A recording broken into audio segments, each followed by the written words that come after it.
បងដល់ខ្ញុំចង់ក្រោយខ្ញុំចង់ឲ្យខ្ញុំបានមើលរូបភាពកូនបានបំពេញបំណងក្តីសម័យរបស់ហើយឲ្យចាប់សង្គ្រាមឲ្យវាទៅឡើងចាំមកទៀតចាំកូនខ្ញុំមើលថាចង់មើលឬកូនចាំឲ្យចាប់សង្គ្រាមកូនខ្ញុំ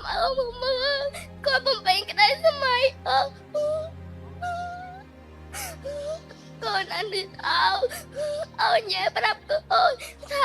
ចង់មើលឃើញកូនតែមើលអត់រួចជឿពីរកេចនៅជឿមួយចង់ឃើញកូនសប្បាយចិត្ត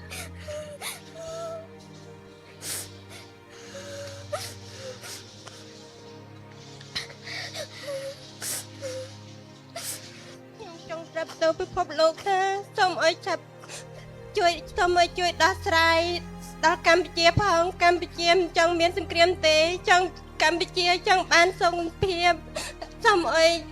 ជួយដោះស្រាយឲ្យបានចប់បានបងវិរៈកងទ័ពទាំងអស់បានមកជួបជុំគ្រួសារមេឪបងប្អូនក្មួយស្រីមានសំណួរមួយតើក្មួយបានតាក់ទងទៅលោកឪពុកបានហើយនៅ